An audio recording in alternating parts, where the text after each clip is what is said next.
Imagine you wake up in the middle of the night, and your body is telling you something you cannot ignore. You are 40,000 years ago, on a cold open plain, lying under a hide with 4 other people pressed against you for warmth. The fire is down to embers. Beyond that small ring of orange light, the world is completely black. And you need to go. So you get up. Quietly, because waking the camp is rude, and because noise carries further than you think at night. You step over a sleeping body. You feel for the edge of the firelight with your foot, and then you walk past it, out into the dark, because you cannot do this here. Not next to where everyone sleeps. Not next to where the food is stacked. 10 paces. 20. The fire behind you is a small orange dot now. Your eyes have not adjusted. Human eyes take roughly 20 to 30 minutes to reach full dark adaptation, and you have been awake for 2. So you are effectively blind. You can hear grass moving. You squat down. And in that moment, you become the single most vulnerable animal on this landscape. You are low to the ground. You are still.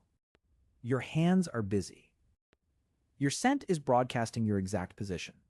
Your spear is back at camp, because who brings a spear to this? Something moves in the grass. You are not having an awkward moment. You are living through the most dangerous 3 minutes of your day. For most of human history, going to the toilet was not a private, forgettable, 30-second event. It was a calculated risk, a disease problem, and a piece of camp engineering, all at the same time. And what ancient humans worked out about where their waste went might have shaped their lives more than almost any tool they ever made. Today you handle this without a single conscious thought. You walk into a small tiled room. You shut a door, which is a wall you own, in a building you can lock. You sit down on a shaped seat. You use several liters of water, clean enough to drink, to move the problem somewhere you will never think about again. The whole thing costs you 90 seconds and 0 attention, and the most stressful part is if someone knocks. But for a human being 50,000 years ago, that same 90 seconds could kill you in 3 different ways. The first one is the obvious one, and it is the one you already felt in the dark. Predators. A squatting human is short, slow to stand, and completely occupied. And we know for a fact that big cats hunted our ancestors because we have the skull.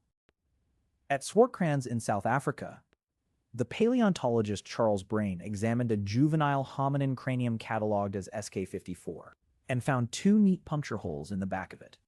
They match, in spacing and in shape, the lower canines of a leopard. In his 1981 book, The Hunters or the Hunted, Brain argued the obvious conclusion. For a very long stretch of our history, we were food. The second one is invisible, and it is worse in the long run. Faecal-oral disease. A single female roundworm, Ascaris lumbricoides, lays around 200,000 eggs a day, and those eggs leave the body ready to be swallowed by somebody else. And we can see this happening in the archaeology, directly. At Çatalhöyük in Turkey, one of the largest early farming settlements in the world, a team led by Marissa Ledger and Piers Mitchell examined preserved human waste from between roughly 7100 and 650 BC. Published in Antiquity in 2019, they found whipworm eggs. Whipworm gets into you one way only. Somebody's waste got into somebody's mouth. And the third one, maybe the worst, is that you can poison your own water. Because the place you go is somewhere. It is uphill of something, or upstream of something, and water moves. At Must Farm in Cambridgeshire, England, a late Bronze Age village of houses built on stilts over a river channel, the same research team found human waste in the silts directly under the buildings, dating to around 900 BC. It carried fish tapeworm and other parasites you catch from raw or undercooked freshwater fish. They were going through the floor into the water. They were fishing that same water. So going to the toilet did not just make life uncomfortable. It put a hard ceiling on how many people could live in one place, and for how long before the place itself turned against them. Alright, so what actually mattered here? Not a tool. Not a technology. The thing that mattered most was a decision, made fresh every single time, about where. And here is the counterintuitive part. You probably assume the answer was to dig a hole. It seems obvious. It seems like the first thing anyone would think of. But digging a hole is not the ancient default at all. It is a settled person's solution, and it only makes sense once leaving is no longer an option. Mobile foragers did something completely different and much smarter. They did not concentrate their waste. They scattered it downhill, downwind, away from water, and away from the paths they walked, and then every few weeks they left. Because choosing where to relieve yourself and choosing where to sleep are not the same skill. They are opposite skills. A good sleeping spot is sheltered, close to water, defensible and high. A good toilet spot is exposed, far from water, useless to everybody and low.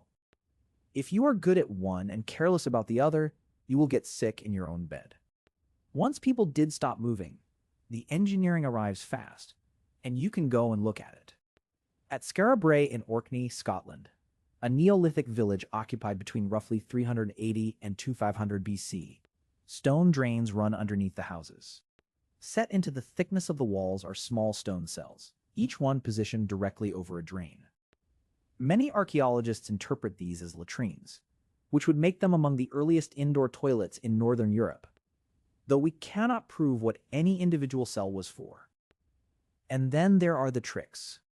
The most common one across the world is the simplest, and it sounds like superstition. You throw a handful of wood ash on it. Every fire produces ash, so everyone always had some. And ash works chemically. It is strongly alkaline, it pulls moisture out, and it raises the pH high enough that the bacteria slow down and flies will not lay eggs in it. A camp with a fire had a free deodorizer and disinfectant sitting in a pile every single morning. Dry leaves, dry sand, and dry grass do a weaker version of the same job by simply cutting off the smell that brings the flies. Alright, so the where is handled, and the smell is handled. But none of that tells you what these places were actually like to use.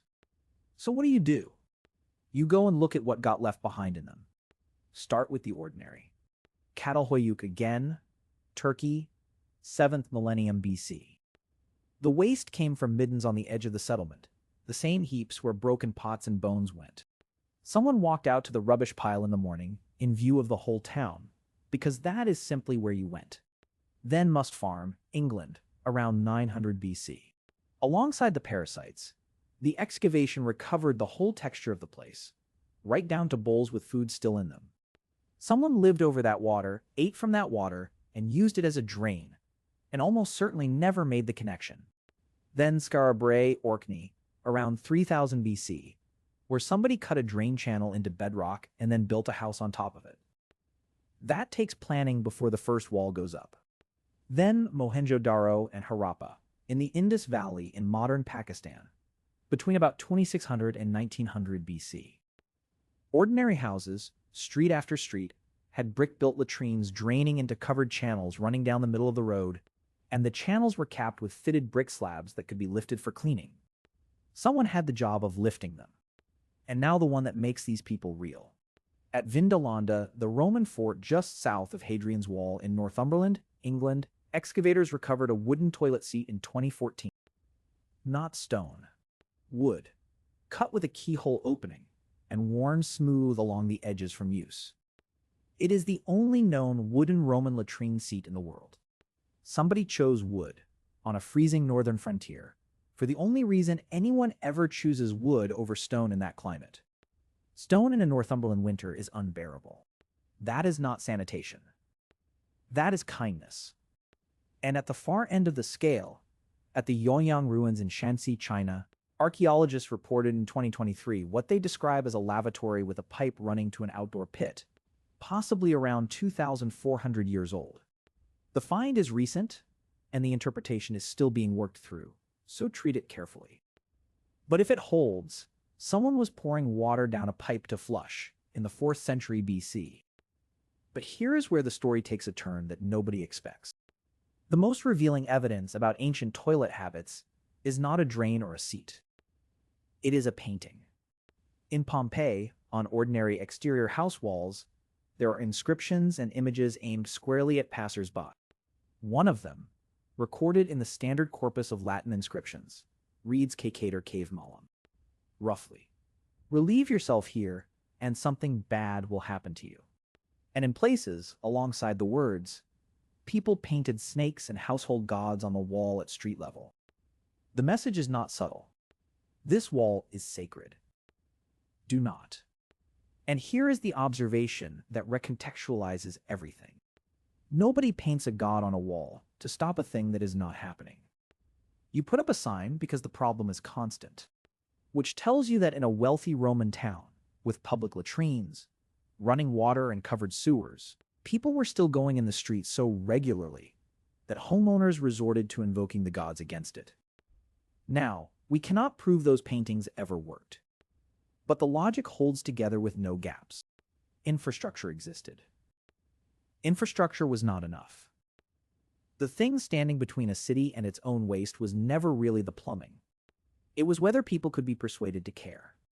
Going to the toilet did not just create drains and seats. It might have helped create the habit of leaving. Because a camp fills up.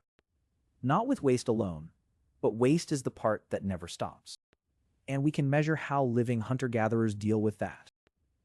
The anthropologist Frank Marlowe spent years with the Hadza of northern Tanzania, and in his 2010 study of them, he records that Hadza camps move roughly every 4 to 6 weeks, in groups averaging around 30 people. Not because they run out of food. Camps get dirty, they get infested, they get unpleasant, and the cheapest fix in the world is to walk away and build again somewhere clean. Think about that for a second. For most of human existence, the solution to a full house was not to clean it. It was to move out. Your home was rented, and the rent was paid by walking. Everything we now call permanence, every drain and pipe and sewer, is a very recent argument against that instinct. Now, here's the part nobody talks about. All this waste turned out to be one of the most valuable things ancient humans ever produced. The first benefit is that it fed the fields. Amy Bogard and colleagues, publishing in the Proceedings of the National Academy of Sciences in 2013, measured nitrogen isotopes locked inside charred cereal grains from early European farming sites and found the chemical signature of manuring. Europe's first farmers were deliberately putting animal and human waste back onto their crops, thousands of years before anyone understood why it worked. The second is that on treeless ground, dried dung burns. Archaeologists find calcitic dung spherulites, the microscopic mineral grains that survive digestion, sitting in ancient hearths. Where there were no trees, waste was fuel, and fuel was warmth. The third is that walking far out, and then moving on is genuinely good medicine. The heaviest parasite loads in the whole archaeological record appear once people settle down and stay put. And the fourth is the strangest of all. Ancient waste is the single best record we have of ancient life. At the Paisley Caves in Oregon, researchers led by Dennis Jenkins recovered human coprolites containing human mitochondrial DNA, radiocarbon dated to around 14,300 years ago, published in Science in 2008.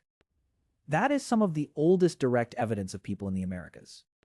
We know when human beings arrived on an entire continent because somebody, 14,000 years ago, needed to go and picked a dry cave. So, what did ancient humans actually do when they needed the toilet? They walked out past the firelight. They chose downhill and downwind. They kept it far from the water and far from the beds. They threw ash on it without knowing the chemistry. They cut drains under their houses. They carved a seat out of wood so it would not be cold. They painted gods on walls to shame their neighbors. And when a place finally got too dirty to live in, they picked up everything they owned and left. None of that is glamorous. None of it makes it into the story we tell about human beings. But every one of those choices is somebody looking after the people sleeping next to them. You are descended from the ones who thought about where it went. That is the whole inheritance. Not the fire, not the spear, not the cave paintings. Just a long, unbroken line of people who took the trouble to walk a little further into the dark.